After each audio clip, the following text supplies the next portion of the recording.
থেকে আরম্ভ করে কল্যাণ ব্যানার্জি এবং সবাই তৃণমূলের একাধিক প্রার্থী রামনবমী মিছিলে হেঁটেছেন এবং তারা করেছেন। দেখুন, এটা নিয়ে আমার কোনো আপত্তি নেই বা আমাদের কারোরই কোনো আপত্তি থাকা উচিত নয়, কিন্তু এতদিন ধরে যেভাবে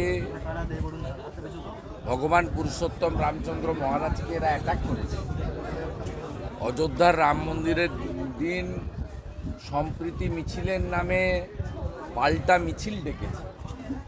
গোটা ভারতবর্ষের অধিকাংশ রাজ্য সরকার কেউ পূর্ণ দিবস কেউ অর্ধ দিবস ছুটি দিয়েছে। একমাত্র পশ্চিমবঙ্গ সরকার 22শে জানুয়ারি ছুটি দেয়নি।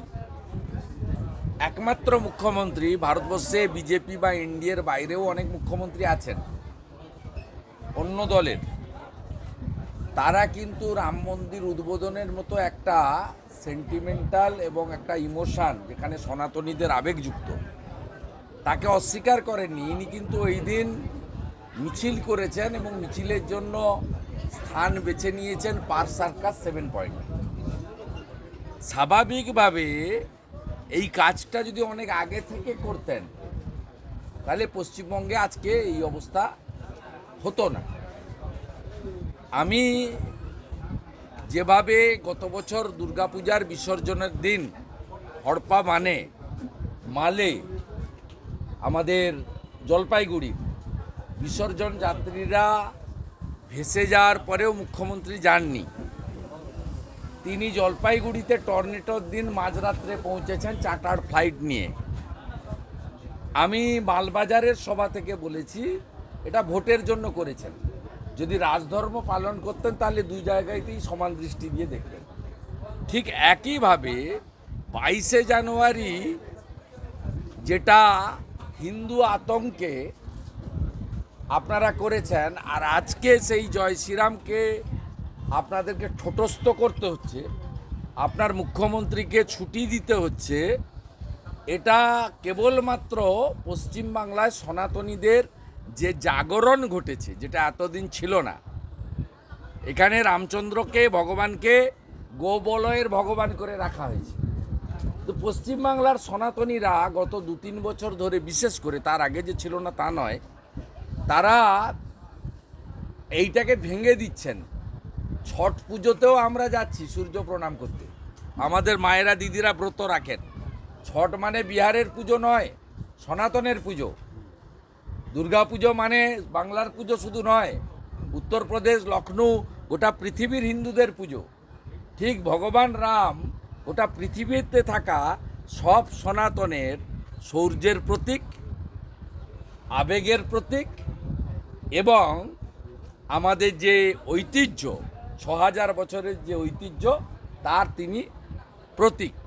প্রজা বাৎসল্য, আদর্শ রাজা। ভোট বড় বালাই বলে, ভোট বড় বালাই বলে এসব করে কিচ্ছু হবে না। যারা সরস্বতী মন্ত্র ভুল পাঠ করেন, যারা ভাত মাছ খেয়ে পায়ে চটি দিয়ে চণ্ডীপাঠ ভুল বলেন, যারা পিতৃপক্ষে গিয়ে দুর্গা ঠাকুরের পুজো উদ্বোধন করেন, যারা দুর্গা পুজোকে কালচারাল প্রোগ্রামে পরিণত করতে চান, তাদেরকে সনাতনীরা উচিত শিক্ষা দেবে। আপনারা নিশ্চিন্ত থাকতে পারুন, আপনার বাড়ির লোকও উচিত শিক্ষা দেওয়ার জন্য প্রস্তুত হয়ে আছে। কোনো মন্ত্র কাজ করবে না, এক। দ্বিতীয়ত, গত বছর ডালখোলা, শিবপুর এবং রিসরার ঘটনার পরে কোর্টের হস্তক্ষেপ এবং এনআইএ আপনারা জানেন যে এবারে মোরললেস শান্তিপূর্ণ হলেও শক্তিপুরে, মুর্শিদাবাদ জেলায় শক্তিপুরে রামনবমীর মিছিল আক্রান্ত হয়েছে। ওখানে বেছে বেছে সনাতনীদের দোকান লুট হয়েছে একটু আগে পর্যন্ত, এবং আমি এক্স হ্যান্ডেলে দিয়েছি দেখবেন, পুলিশ রামনবমীর মিছিলে গ্যাসের সেল ফাটাচ্ছে মিছিল ছত্রভঙ্গ করার জন্য। যে কাজটা গতবারে শামীম আহমেদ, শাকির আলী, জাভেদ হাসান আনসারিরা করেছিল, এই কাজটা এবারে মমতার পুলিশ মুর্শিদাবাদের শক্তিপুরে করেছে। আমি এর নিন্দা জানাই।